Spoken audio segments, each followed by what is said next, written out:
What's up, guys? Thanks for coming back and listening to another episode of That's Just My Life. I am honestly so grateful. I was looking at numbers the other day and I definitely did not expect to see this amount of support, especially so early on. So, seriously, thank you from the bottom of my heart. It really means a lot to know that I'm supported in this. With that being said, this week's kind of crazy. I didn't really plan it at all. The holiday weekend got me good. And then I've been working again. So, didn't really plan, but I was like, I gotta post something. And so we are just gonna dive right into toxic, shitty parents and families and getting out of it and healing and all the things because I'm just gonna wing it. I'm just gonna talk it out and yap it away and it's gonna be okay. So I will put that out there that if my family is listening and tuning in, you might want to sit this one out. I don't know. Depends on your role in my life, I guess. If the shoe fits, do what you will with that information. Let's dive in. So I get so mad when I hear people say, well, that's still your dad or that's still your mom. You only get one of them. We know when you're preaching this to adult kids who have cut their parents off, we know. We know we don't get more than one mom. We know. But also, they're the parent. They are the parent. I don't feel like it's my responsibility to try and make this effort with this person who clearly doesn't seem to care to make one with me. And so many adult children experience this, and it's not our fault. Also, if an adult child is cutting off their parent, think about what they could have done or ask them what they did to make their kid so upset that not having them around and not talking to them is a better option. Because a lot of us, it took lots of chances and false hope and a lot of strength when we finally said, enough is enough. And unfortunately, I feel like the side effect of that is we lose that side of the family. I love my dad's family. I love my dad. But since I cut my dad off, it's like, I don't know.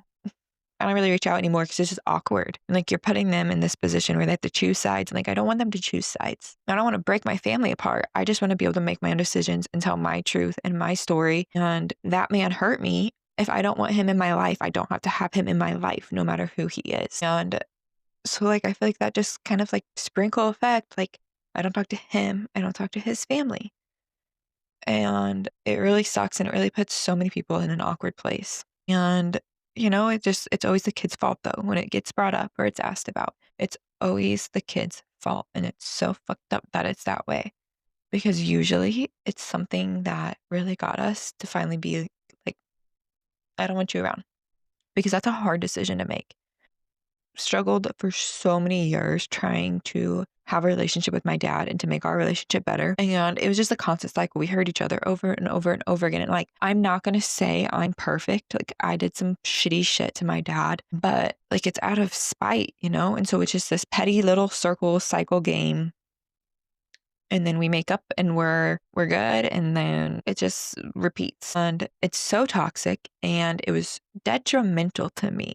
My mom is dead. That fucking sucks. But not having him around is more peaceful than trying to be civil with him. Cutting ties and not talking brings me more peace. And I've worked so hard to protect my peace and to build this sense of peace that nothing and nobody is going to get to take it from me.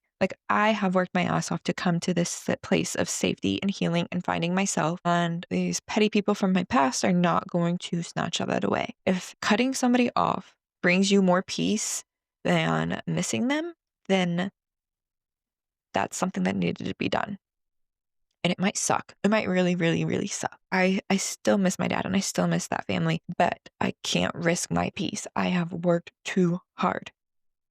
When I moved to Kansas City, I was still kind of in contact and I started healing myself, got back into therapy and I met Clayton. And I'm not saying that healing yourself and finding yourself, you have to do it with a person because I was very content on I wasn't going to have a relationship. I was going to work on myself for at least a year after I moved to Kansas City. And I met Clayton, but he encourages me to continue to heal and he pushes me because he believes in me and he knows kind of the situation with my dad and he knows how bad that hurts. And a couple years ago, there was a pretty bad accident. I went to the hospital to see him and, we kind of started talking again. And my boyfriend looked at me and he's like, I get it. Like, it's your dad, but like, why?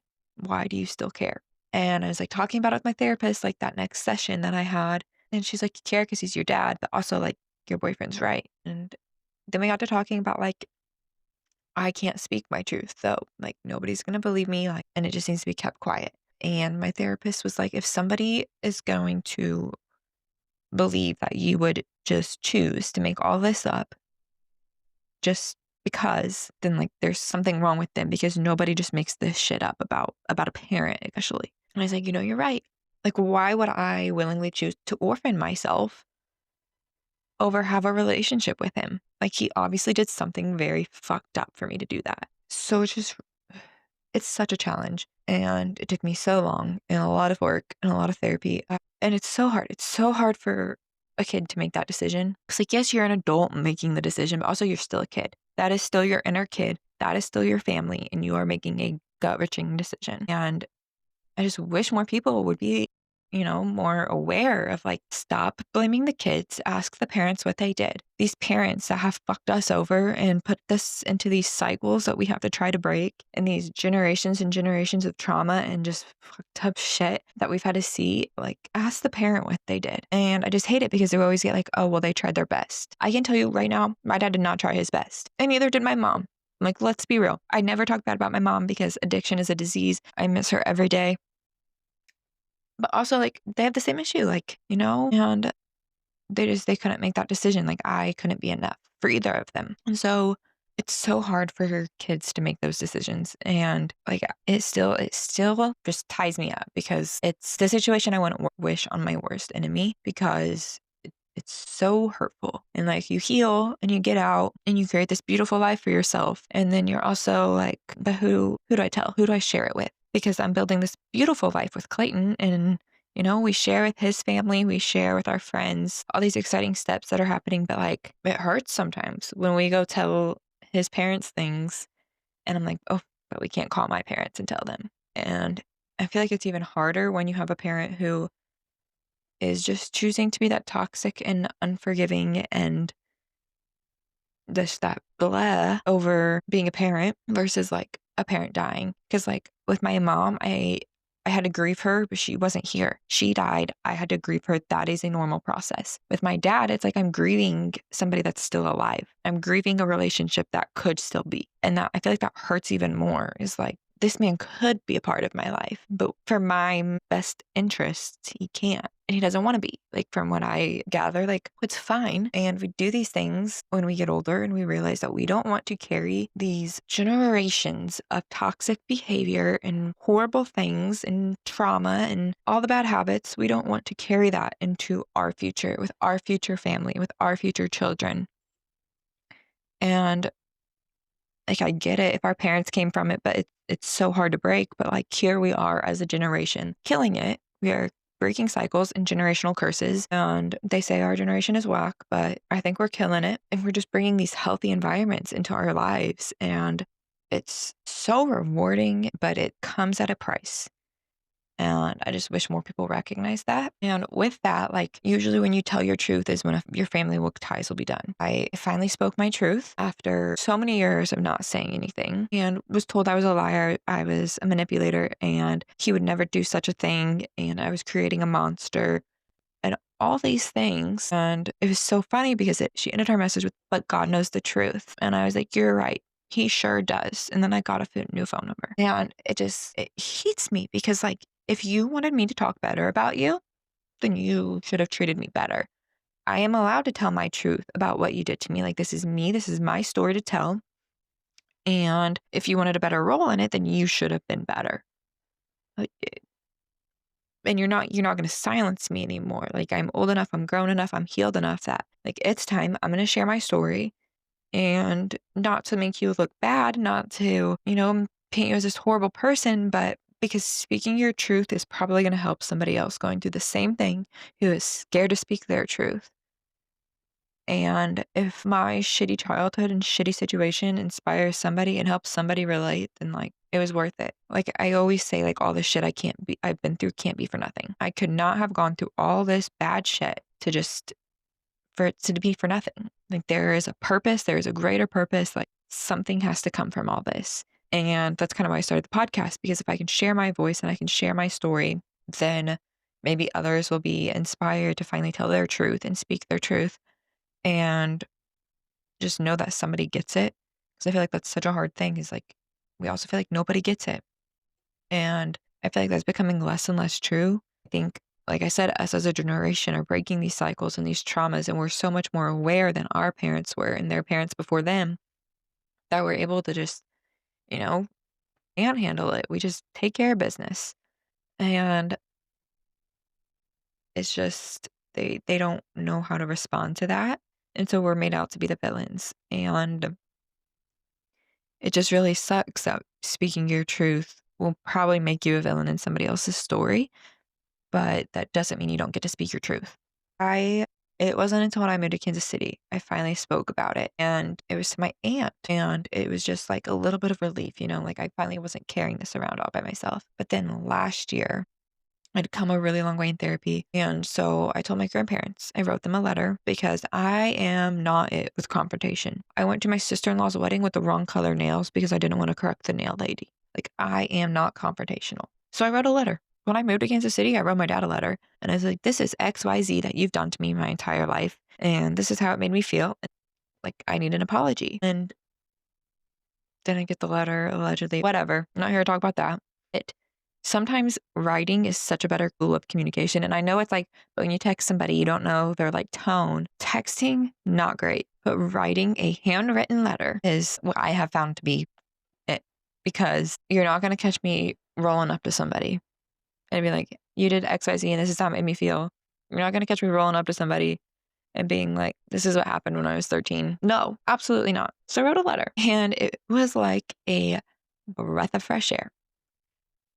I cried for so long because I gave it to them. I gave them their letter and then I left. And I was like, you can't read this in front of me. Again, confrontation, emotions, not good. And so I was like, you can't read this in front of me. But after I dropped it off and like I was driving home and I was like, they're reading that right now. And like I just cried. And then when my grandma texted me back, I just cried. Like, because it is a breath of fresh air and a weight off your chest, that you don't have to carry that around anymore. And my therapist also taught me to like not diminish what happened. Like, this happened, but this is worse. So like it's not as bad. My therapist really taught me to be like, no, this is what happened. This is what it's called. And that's not okay. And she's like, you have to stop diminishing these little traumas because your brain has just, it's no big deal.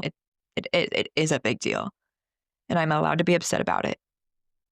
And so I just really have set into that. Like, I am allowed to tell my story no matter how it makes somebody else feel. If you wanted to be a better role in my story, then you should have been better. Your screw ups and your vendettas and revenge and whatever, like they don't have room over here. Like, we are telling our story, we are shouting it from the rooftops, and I feel like right now especially there's just so much going on, and we really just need to protect everything we can. Protect your peace, protect your happiness, protecting that brings you to this safety place that you are right now. It's so weird. And there's still times that I'm like, this is weird. My brain's not used to peace. I need chaos. And like, I think it eventually gets better. I don't know. I'll let you guys know. But it's a hard decision to make. And it's just, I wish there was more awareness that kids are allowed to tell their truth, and we're breaking these cycles and we're breaking these traumas, and our parents are gonna need to own up for what they did, or they don't get to complain about not having a relationship with their children. And I think it's also really hard when there's other kids involved, because like my siblings on my dad's side, I don't talk to them because I cut my dad off. Again, like it sucks because when you cut them off, you cut that whole side off. But also my other little sister, he didn't really have anything to do with it until a couple years ago. And it's like she's like taken my place. And like that's also hard to see. Like, how do you have her thinking these great things of you? But I know the kind of person you are, and I know the kind of dad you are. And so are you just giving her this persona, or have you really changed? And if you have changed, like, why couldn't you do that for me? Why can't you be that parent for me? And I think a big part of my healing came when I accepted that he will never be the dad I need him to be. So I either need to take him as he is, or I need to end the relationship. And that's kind of when I decided to cut ties and go no contact, because it was a clarifying moment. And also, like, his absence brings me more peace than it does like sadness. Yeah, it sucks I don't have my parents, but like, I'm happy. I'm so happy, and I'm thriving, and I'm healing from all these things. And it really gets me when people are like, "You're so strong." Bitch, I don't want to be.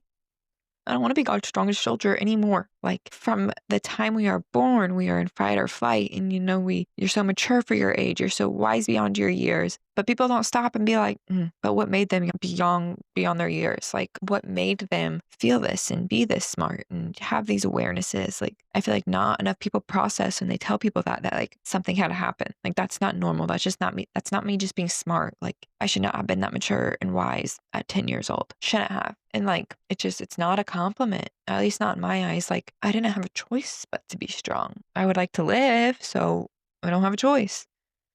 And like, I get it comes from a place of like niceness and goodness, but it's not a compliment. Oh, you're so strong. I don't want to be. And that's so nice about like what I've come into now with this healing is like, I don't have to be strong.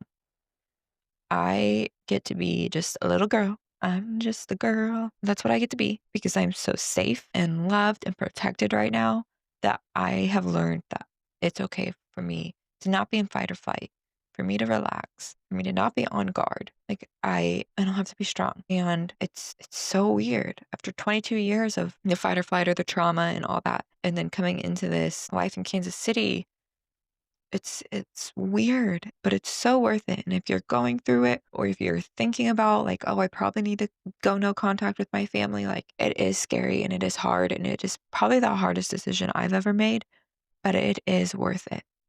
And it gets easier. Like, the missing them gets easier. And I actually just had somebody comment out on my TikTok the other day, like, the missing them gets easier. And you have to choose to create a beautiful life for yourself and be like, I don't want this anymore. And you have to choose to really, truly be done. Because if not, you're just going to get swooped back in, and it's a vicious cycle. So you really just have to have the courage to want better for yourself. I think I've yapped enough for today. I'm gonna have to rewatch this, because what did I even yap about? I get going. That's probably gonna be the next couple episodes. Like, key points, like kind of diving into like these parent situations, and probably even expanding onto like friendships. Like, there's so many different things that are applied when you come from the background I come from. And I think it's just time to dive into it and break it up week by week, and, share my story of what I went through and how I got through it. And I truly just hope that somebody took something from this episode. It is okay to speak your truth, and it is okay to go no contact. You are not a bad person because you are choosing your peace. Blood is not always thicker than water. Go create your own beautiful family and live your beautiful life, and finally be at peace, and finally find something safe. That's all for this week. I love you guys all so much, and thank you for the support, and I'll see you next week.